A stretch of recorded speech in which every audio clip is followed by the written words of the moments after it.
sih karir di dunia data dan menjanjikan nggak karir di dunia data? Karena kalau misalkan ya tadi seperti saya bilang, orang informatika ya bayangannya menjadi programmer ya, programmer software gitu, atau misalnya aplikasi atau mobile application gitu ya. Bayangannya seperti itu.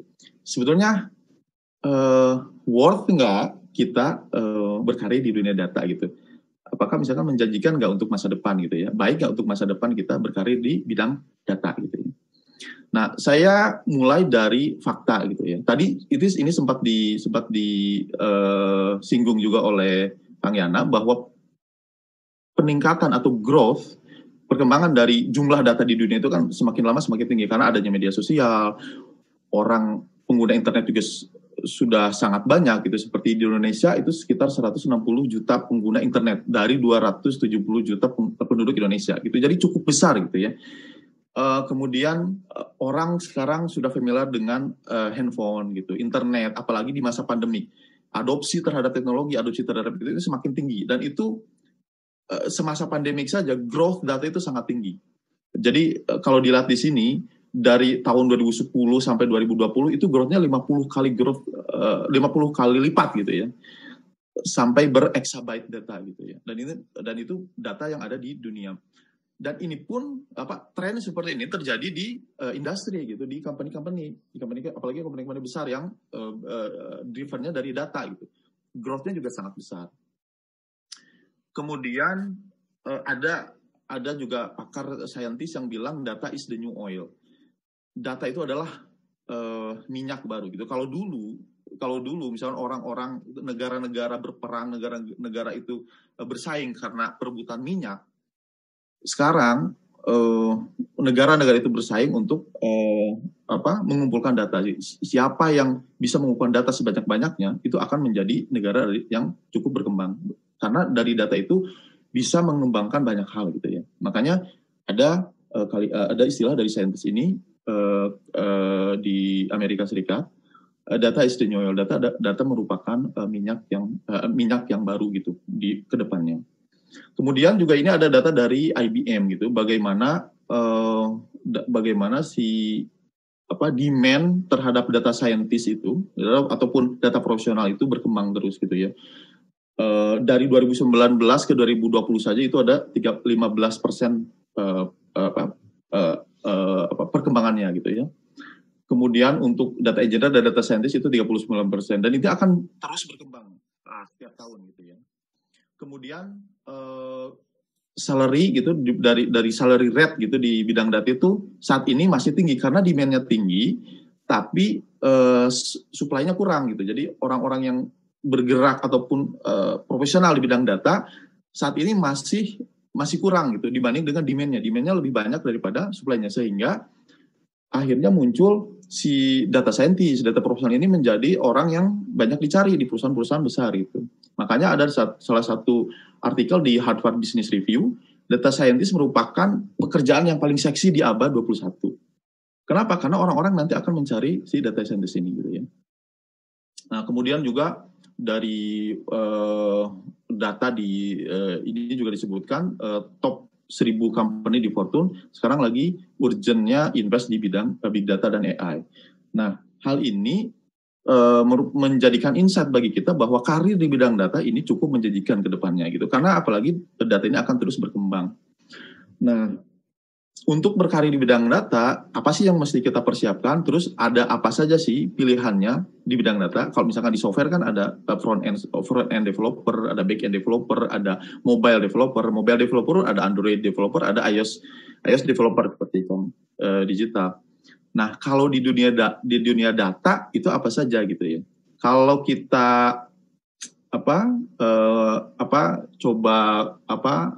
investigasi gitu, kita kumpulkan gitu role-nya, kira-kira seperti ini. Meskipun ini tidak mewakili semua, tapi kira-kira yang biasanya ada itu seperti ini gitu ya. Jadi data role saat ini ada database developer ataupun SQL developer ataupun database administrator. Ada juga data engineer, ada data analis, atau kadang juga disebut BI analis, ada data scientist, dan ada juga research scientist. Jadi di dunia industri sekarang juga banyak dilakukan riset gitu. Makanya banyak hire research scientist. yang dulunya hanya ada di universitas-universitas gitu ya. Jadi orang riset yang dulunya ada di laboratorium di dunia pendidikan, di perguruan tinggi, sekarang mulai diserap di dunia industri menjadi seorang research scientist.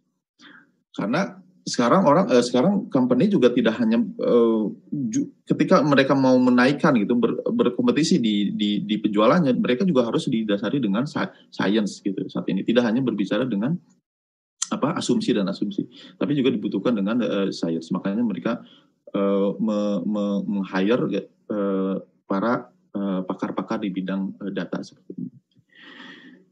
Kemudian kalau kita mapping roles ini terhadap perjalanan data yang ada di sebuah perusahaan, kira-kira nanti seperti ini, ya. Jadi ini adalah perjalanan data. Meskipun saya ini mau cerita dulu tradisional data project. Misalkan saya ada di company yang sifatnya masih tradisional, belum eranya big data gitu ya. Nah, data akan dimulai dari perusahaan ketika membuat aplikasi gitu ya. Misalkan di sini ada orang digital gitu ya, membuat aplikasi mobile. Dia akan menggunakan data dan dia akan mengenerate data. Mengenerate data ke sebuah database transaksional ya. Database transaksional mungkin yang kita kenal ada MySQL, Oracle, Postgres, SQL Server dan lain-lain. Nah, ini merupakan database transaksional. Nah, data tidak hanya berhenti di situ. Perjalanan data ternyata masih panjang. Dari data-data yang dikumpulkan di database transaksional itu ada kita order, kita bayar di Gojek, kita beli di Tokopedia, di Bukalapak dan lain-lain, itu nanti akan dikumpulkan kembali dari database yang terpisah ini. Mungkin kan di database ini ada database untuk order, database untuk payment ataupun database di departemen yang berbeda, itu akan diproses lagi menggunakan sebuah proses yang namanya ETL developer ke satu tempat yang lebih besar yang disebut dengan data warehouse. Jadi data warehouse ini merupakan gudang data yang menyimpan data dari seluruh departemen, seluruh transaksi yang ada di perusahaan tersebut. Nah, di tradisional data project ataupun di company yang masih menggunakan pendekatan tradisional, biasanya data warehouse berupa appliance gitu ya. Kalau teman-teman pernah dengar teknologi data warehouse, ada Netezza, ada Teradata, ada Greenplum dari IBM, itu berupa appliance box seperti ini gitu ya. Jadi boxnya gede, satu server gede gitu ya, bentuk appliance, dan itu menyimpan semua data. Karena kenapa ini harus besar dan kapasitasnya harus besar? Karena dia akan menyimpan semua data yang ada di sini. Nah, dan tadi perjalanan tadi ya, misalkan di sini itu akan dilakukan oleh software engineer atau front end baik front end ataupun back end sampai sini. Nah, setelah itu dia akan menjadi tanggung jawabnya ETL developer untuk mentransfer data dari transactional database ke data warehouse. Nah, setelah ada di data warehouse, nanti akan tugasnya data warehouse administrator untuk mengelolanya, misalnya skemanya, mengelola partisi, backup, restore, dan lain-lain, itu akan dilakukan oleh data warehouse administrator. Nah, setelah itu baru nanti akan divisualisasi ataupun dianalisa lebih lanjut oleh seorang BI analis.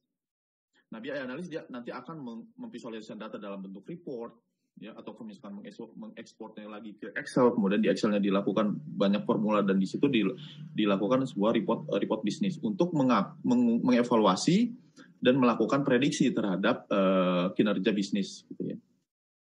Ini dilakukan BI analis. Nah, ini adalah perjalanan data di perusahaan-perusahaan yang masih menggunakan pendekatan tradisional sebelum ada eranya big data. Nah, bagaimana setelah eranya big data? Nah, setelah eranya big data semuanya berubah, gitu ya. Meskipun berubahnya mungkin tidak terlalu signifikan, maksudnya dari sisi alurnya, tapi dari sisi teknologi dan role itu pun jadi berubah. Nah, kenapa berubah? Karena dari sisi big data, setelah adanya era big data, data yang diolah tidak hanya data yang sifatnya structured atau terstruktur di database, gitu ya, di traditional database, tapi juga data-data yang tidak terstruktur, baik itu dari media sosial, email, news, ataupun dari log, dari mobile application di sana ada log. Nah, data-data tidak terstruktur itu, maksudnya tidak terstruktur dalam sebuah tabel di database gitu. Kalau tabel di database kan strukturnya jelas, skemanya jelas, ada database, ada tabel, ada kolom. Nah, sedangkan yang unstructured itu tidak jelas, misalkan media sosial di Twitter, Facebook, itu kan sifatnya ada yang menggunakan graph database, ada yang dikenal dengan NoSQL, ada yang disebut dokumen oriented, ada yang berbentuk JSON, XML, dan lain-lain. Nah, Karena munculnya variasi data, karena big data itu tidak hanya berbicara tentang volume saja, tapi berbicara dengan karakteristik data, yang variasi data dan juga kecepatan data itu dihasilkan, makalah muncullah istilah data lake. Jadi sebelum ke data warehouse, ya ada istilah data lake. Dan di data lake ini teknologi-teknologi yang muncul itu banyak gitu ya. Banyak sekali teknologi muncul di sini. Konsep Hadoop yang merupakan sistem operasi untuk big data saat ini itu dulu diadopsi dari Google gitu, karena yang teknologi awalnya itu merupakan dari terinspirasi dari Google. Google menciptakan Google MapReduce dan Google FS, kemudian muncul Hadoop untuk menjadi open source alternatif teknologi untuk melakukan proses-proses big data. Dan penyimpanannya menggunakan data lake. Jadi tidak hanya gudang data, tapi sungai data. Karena di sini bisa berupa datanya bisa apa saja, bisa bentuknya seperti apa saja formatnya, dan bisa kapan saja datangnya, gitu ya. Saya butuh data lake. Nah, disinilah muncul role data engineer. Data engineer ini tidak hanya tadi ETL developer, dia tidak hanya ngurusin ETL, proses transformasi dari structure data ke data warehouse, tapi dia juga membuat membangun platform untuk data, dia juga membuat skema untuk data di data lake dan lain-lain. Jadi data engineer. Nanti untuk jelasnya nanti akan saya jelaskan lebih lanjut. Nah, setelah data lake baru nanti untuk kebutuhan BI data analis biasanya company juga membuat data warehouse. Meskipun kadang-kadang data warehouse juga bisa dibangun di atas data lake gitu. Tapi dari sisi abstraksi gitu, kita bisa melihat data warehouse adalah entitas terpisah dari data lake. Jadi di sini ada data warehouse, dan data warehouse pun saat ini biasanya lebih cenderung ke cloud-based data warehouse. Jadi tidak hanya appliance yang tadi hardware besar gitu ya, seperti Teradata Appliance, Netezza dan lain-lain, tapi lebih arahnya lebih ke cloud-based, Amazon Web Service, AWS, Azure, Google Cloud, Alibaba dan lain-lain.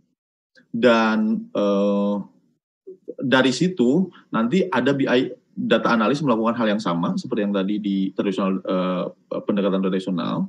Kemudian juga ada data scientist yang mengolah data lebih advance. Jadi kalau data analis nanti lebih ke exploratory analysis, kalau data scientist lebih ke prediction gitu ya. Nanti advanced analytic dan menggunakan pendekatan statistik dan machine learning. Nah, data scientist nanti akan mengambil data warehouse dan dia juga akan mengambil data dari data lake. Jadi dari sini skill untuk data scientist bisa kelihatan. Dia tidak hanya harus menguasai ataupun bisa berinteraksi dengan struktur data, tapi juga harus bisa berinteraksi dengan unstructured data di data scientist. Meskipun nanti cleansing, pre-processing itu akan dilakukan oleh data engineer. Data scientist nanti akan lebih fokus ke algoritma yang akan dibuat gitu ya. Jadi membuat sebuah model dari algoritma yang nanti yang ditawarkan. Nah, inilah perjalanan data di modern big data project. Dan ini pun arsitektur ini sudah sangat common di perusahaan-perusahaan besar itu. Dan saya yakin di Tokopedia pun mungkin tidak jauh berbeda gitu ya. Di Gojek, di perusahaan-perusahaan besar gitu ya, seperti Google dan lain-lain. Termasuk di Rakuten pun menggunakan pendekatan yang sama. Secara umum seperti ini. Meskipun nanti mungkin itu disesuaikan dengan company-nya masing-masing gitu ya. Ada tambahannya dan lain-lain, atau data lake-nya bisa dipisah berdasarkan region. Data warehouse-nya juga ada yang hybrid, ada yang di cloud dan di appliance. Itu tergantung dari menyesuaikan dengan kebutuhan dari company tersebut.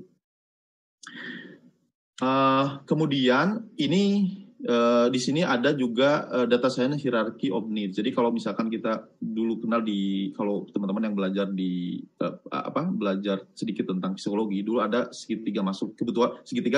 piramida kebutuhan manusia gitu ya, dari Maslow. Nah, kalau di data science juga ada piramida kebutuhan data science. Jadi data science hierarchy of needs. Nah, data science hierarchy of needs ini menunjukkan kebutuhan perusahaan terhadap data science. Ataupun level-level di data science. Nah, kebutuhan pertama di sebuah perusahaan itu yang pasti adalah instrumentation, logging, sensor, external data, user generated content. Jadi ini adalah kebutuhan yang pasti semua perusahaan juga membutuhkan gitu. Dan ini adalah kerjanya software engineer. Dia melakukan instrumentasi, logging, atau misalkan di kumpulan data dari sensor, external data, dan lain-lain. Atau misalkan konten-konten yang berasal dari user, transaksi, dan lain-lain. Itu kerjanya software engineer. Nah, setelah ini dihasilkan, ini di-generate, barulah nanti ada kebutuhan untuk memiliki sebuah data flow yang handal, infrastruktur data yang handal, pipeline data yang handal, ETL, dan kemudian juga storage data yang handal, termasuk cleaning dan pre-processing. Nah, disitulah muncul kebutuhan akan data engineer. Ya, jadi dari software engineer, kemudian company-nya berkembang, datanya berkembang, akan membutuhkan hal seperti ini. Dan itu akan membutuhkan kalau baru itu data engineer. Karena software engineer sudah tidak akan bisa menghandle hal seperti ini. Ya, apalagi company-nya sudah growth yang lebih besar. Software engineer akan lebih fokus ke bagian-bagian saja gitu ya, untuk mengembangkan software di depan itu. Maka software ataupun maintenance. Maksud di depan itu adalah sebelum di depan dari database tradisional itu tadi. Nah, kemudian semakin company itu berkembang, dia akan membutuhkan analisa terhadap data-data yang ada. Jadi tidak hanya menyimpan, membuat pipeline, tapi juga menganalisa gitu ya, membuat metrik, KPI, dan lain-lain. Maka akan ada kebutuhan terhadap BI atau data analis di sana, melakukan training data dan lain-lain. Nah, setelah berkembang lagi, dia akan melakukan dia membutuhkan experimentation tadi ya, seperti disebut Kang Digital, ada A/B testing, kita membutuhkan algoritma yang lebih advance dan lain. Di sanalah butuh seorang data scientist. Nah, setelah di kebutuhan yang terakhir, untuk misalkan level analisis yang lebih lanjut lagi, yang lebih deep lagi, menggunakan AI dan deep learning, maka di sanalah butuh seorang research scientist yang memang benar-benar ahli di situ. Biasanya research scientist diisi dengan orang-orang PhD dan lain-lain yang dari universitas. Jadi orang PhD yang dulu hanya diserap oleh lembaga-lembaga penelitian, saat ini banyak PhD yang juga diserap oleh di industri, karena kebutuhan akan research scientist ini, kebutuhan data yang lebih mendalam tadi. Nah, inilah merupakan piramida kebutuhan untuk data. Jadi ketika kita membuat company gitu ya, membuat company baru atau startup baru, tidak mesti dia membutuhkan seorang data scientist di awal gitu ya, karena nanti tergantung kebutuhannya. Jadi kebutuhan company itu terus berkembang gitu ya. Oke, itu mungkin dari sisi role-role di bidang data. Jadi mungkin mudah-mudahan ini menjadi bayangan bagi teman-teman mahasiswa di sini, gimana sih nanti karir di bidang data. Nah, selanjutnya, gimana kita untuk menjadi seorang data profesional? Apakah itu data engineer, data analis, ataupun data scientist? Gimana caranya? Apa yang harus disiapkan gitu ya? Apa yang harus disiapkan untuk menjadi seorang data engineer, data analis atau data scientist yang baik gitu ya. Ataupun bahasa ininya untuk skill up gitu dari sisi skill kita. Nah, kalau saya summary gitu ya, sedikit summary untuk data professional skill yang berdasarkan pengalaman saya, teman-teman saya temuin gitu di industri, itu gambarannya seperti ini. Untuk data engineer itu lebih ke banyak heavy di sisi programming. Karena memang data engineer ini basicnya dia adalah software engineer yang fokus di data, gitu, fokus di pengolahan data. Maka kebutuhan keahlian atau skill di sisi programming itu sangat penting gitu ya. Kemudian skill di sisi matematika. Matematika mungkin jadi subjek ataupun mata pelajaran yang tidak banyak disukai gitu ya oleh banyak kalangan. Tapi percaya atau tidak, matematika ini saat ini sudah sangat sekali diadopsi di industri. Ya, jadi kemampuan aritmatik, kemampuan kita di sisi matematika itu sangat penting dimiliki. Apalagi kalau kita mau berkarir di bidang data gitu ya. Tapi jangan berkecil hati kalau misalkan saya tidak expert di bidang matematika. Tidak butuh expert, tapi yang penting kita mengenal basic dari operasi-operasi matematika. Karena nanti juga di data itu ada sebetulnya konsep-konsep matematika itu diterapkan gitu, konsep union, konsep merge, transformasi data itu nanti menggunakan operasi-operasi aritmatika. Kemudian data engineer juga harus menguasai teknologi dan tools di posisi big data. Nah, big data mungkin dulu zaman saya tidak sama sekali dikenalkan di perkuliahan. Tapi saya yakin saat ini big data sudah sangat sekali disinggung di banyak perguruan tinggi. Mungkin di UIN juga sering sangat disinggung itu big data. Dan saat ini untuk menguasai di bidang big data sudah banyak research yang bisa kita explore gitu ya. Di internet sudah banyak sekali orang ngomong tentang big data. Kemudian sisi komunikasi juga penting gitu sebagai data engineer, karena data engineer dia yang akan nanti mensuplai data ke banyak party gitu, ke banyak pihak, baik itu software development team, ke data scientist, ke orang sales, marketing. Data engineer akan melakukan komunikasi itu gitu ya, karena semua data di perusahaan itu akan nanti diolah oleh data team ini, data engineer yang akan nanti mengolah data dan melakukan cleansing terhadap data. Nah, untuk mengidentifikasi kebutuhan dari user, mengkomunikasikan data apa saja yang kita bisa siapkan, yang kita provide itu melakukan data cataloging, itu butuh skill komunikasi yang baik. Makanya itu adalah skill komunikasi, skill yang sebaiknya dimiliki oleh seorang data engineer. Nah, dari sisi tools untuk data engineer itu yang paling banyak ya database ya. Kemudian juga Hadoop, karena memang Hadoop saat ini juga tools yang sangat populer, meskipun saat ini sudah banyak teknologi yang bisa menggantikan Hadoop ini, terutama yang sudah cloud gitu ya.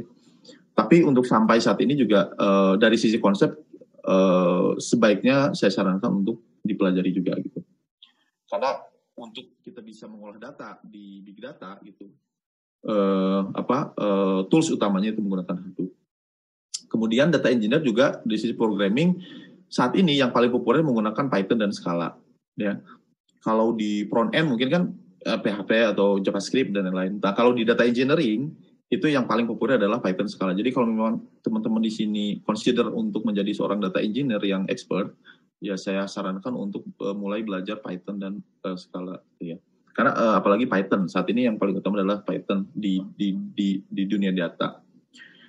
Kemudian cloud engine, karena memang arah di teknologi saat ini ke arah cloud, jadi sebaiknya juga teman-teman juga mulai belajar bagaimana mengoperasikan mesin-mesin cloud, baik itu Amazon, baik itu Google, dan mereka juga menawarkan layanan gratis gitu ya. Kita juga bisa akses gitu ya.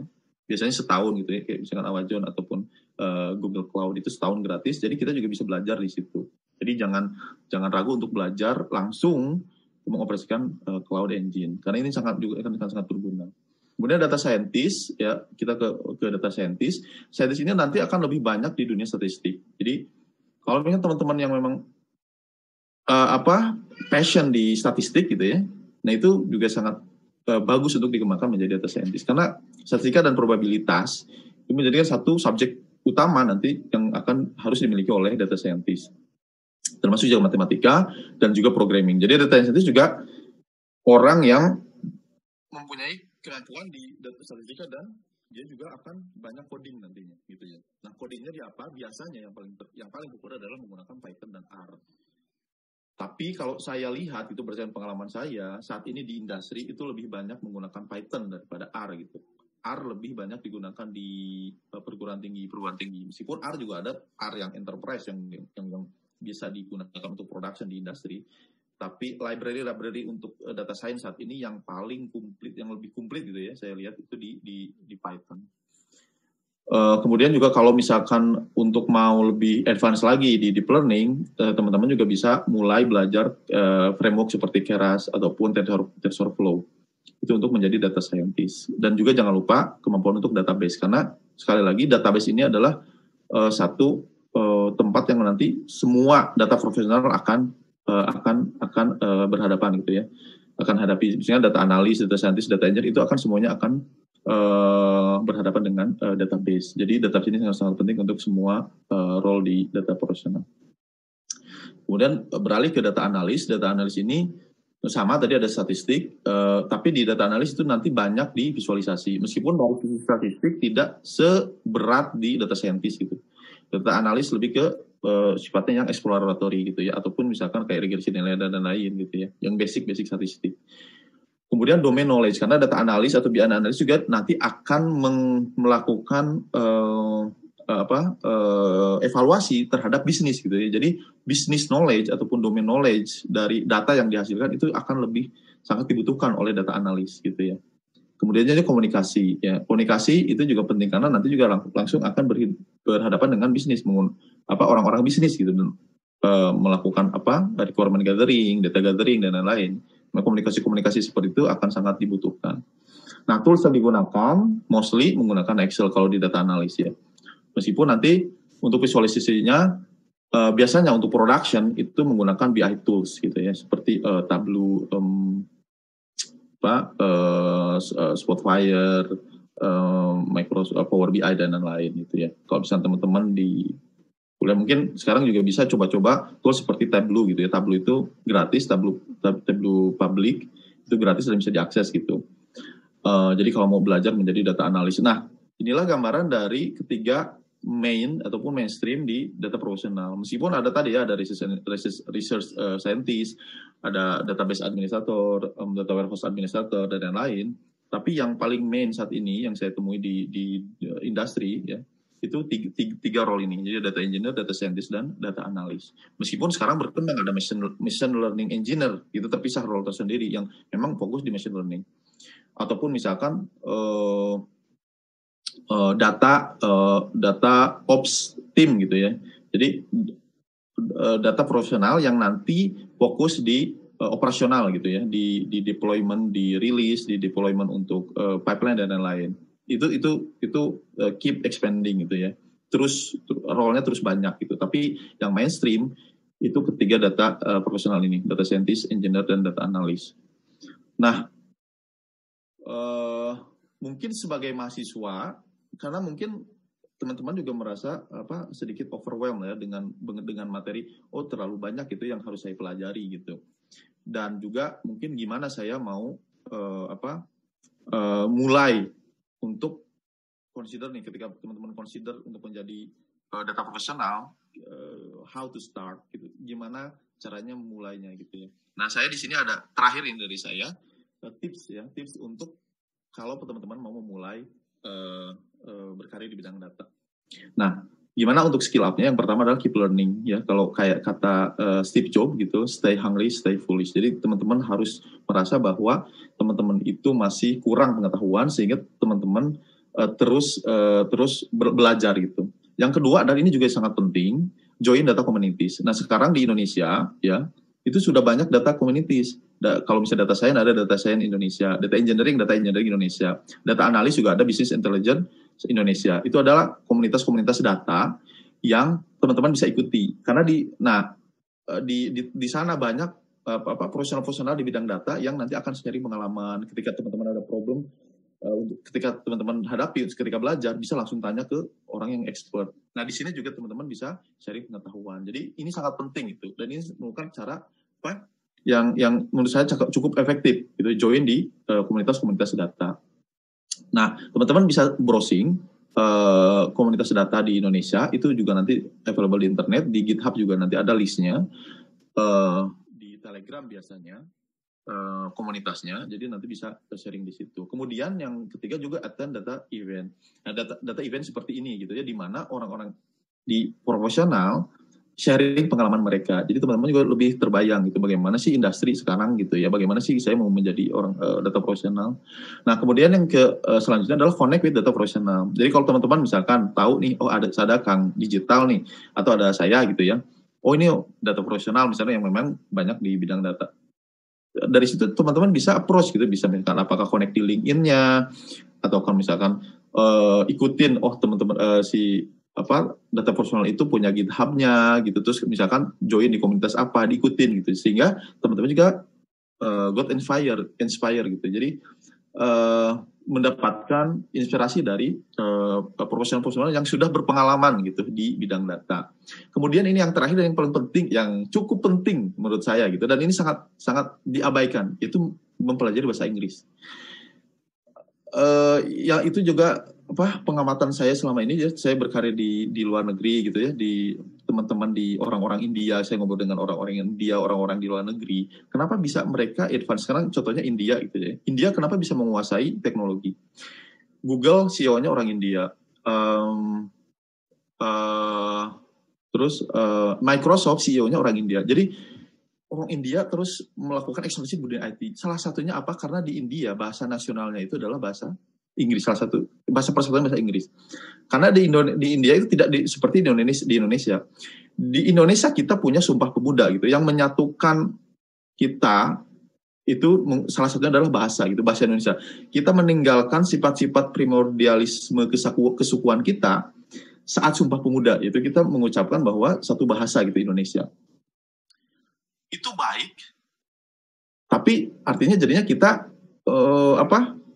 tidak menggunakan bahasa lain sebagai second language kita karena kita sudah ada bahasa Indonesia. Beda dengan orang India. Orang India itu dia mempunyai bahasa seperti di Indonesia banyak bahasa, ada bahasa Tamil, Hindi, di Hindustan ada bahasa dan lain-lain. Tapi mereka tidak punya Sumpah Pemuda seperti di Indonesia. Sehingga mereka tidak mau mengalah gitu satu sama lain untuk menjadikan bahasa nasional. Oh, bahasa nasionalnya nih misalkan bahasa Tamil atau bahasa Hindi gitu. Tidak ada satu suku yang mau mengalah gitu ke suku yang lain. Akhirnya mereka tidak bersepakat gitu. Mereka sepakat untuk tidak bersepakat. Sehingga ya udah untuk komunikasi antar suku ya udah kita pakai bahasa Inggris karena mereka jajahin Inggris juga. Nah, tapi positifnya dari situ orang-orang India jadi kenal bahasa Inggris gitu. Di sekolah-sekolah juga diajarkan bahasa Inggris. Orang-orang biasa bahasa Inggris sehingga mereka mudah untuk mempelajari hal-hal yang baru, apalagi di dunia teknologi. Sekarang kan resource-nya banyaknya bahasa Inggris gitu ya. Jadi ketika kita mau belajar itu akan mentok gitu. Ketika kita tidak bisa belajar bahasa Inggris dan ketika kawan-kawan misalnya ataupun teman-teman di sini mau berkarir di perusahaan-perusahaan besar gitu ya, apalagi yang keluar di luar negeri, even di Indonesia gitu Gojek, Tokopedia itu sekarang sudah adopsi bahasa Inggris sangat baik saya lihat karena memang ada orang yang foreigner juga yang masuk, orang-orang India, orang-orang Bangladesh ataupun orang yang dari Eropa dan Amerika gitu masuk ke startup Indonesia. Nah, kalau teman-teman tidak punya skill ini akan nanti ketinggalan. Nah, kemudian juga di perusahaan-perusahaan besar seperti kayak Rakuten, Google dan lain-lain, kemampuan bahasa Inggris pun diukur gitu. Jadi seperti saya itu ketika masuk itu harus memiliki nilai TOEIC minimal 800. Kalau tidak mencapai 800 nanti bisa jadi tidak diterima gitu ataupun gajinya dikurangi. Seperti itu. Karena memang sangat penting itu belajar bahasa Inggris. Nah, ini juga tips yang menurut saya sangat efektif saat ini. Karena memang teman-teman juga, ya misalnya resource, kita harus akui resource untuk belajar, apalagi di dunia data gitu, yang berbahasa Indonesia itu sangat-sangat kurang. Buku berbahasa Indonesia tentang big data itu juga ada 1-2 gitu ya. Masih bisa dihitung jari, itu pun jarinya jari sebelah tangan gitu ya. Sangat-sangat sedikit. Nah, banyak itu bahasa Inggris. Jadi ini juga sangat penting kalau teman-teman ada kesempatan untuk belajar bahasa Inggris dan tidak perlu kursus mahal-mahal. Contohnya saya tidak pernah kursus bahasa Inggris gitu ya, ataupun mengikuti bimbel bahasa Inggris tidak pernah. Tapi saya belajar otodidak bahasa Inggris dan alhamdulillah bisa tembus juga di perusahaan multinasional gitu. Kalau ada kemauan di situ pasti ada jalan gitu. Nah, itu saja mungkin yang bisa saya sampaikan. Mudah-mudahan bermanfaat bagi teman-teman mahasiswa itu di sini. Mudah-mudahan sharing ini juga mudah-mudahan bukan sharing yang terakhir. Ya, mudah-mudahan kita bisa bertemu ataupun sharing bersinergi di tempat lain gitu, baik itu di komunitas atau di event-event data yang lain. Nah, saya serahkan lagi ke moderator. Mungkin itu saja dari saya. Terima kasih. Assalamualaikum warahmatullahi wabarakatuh.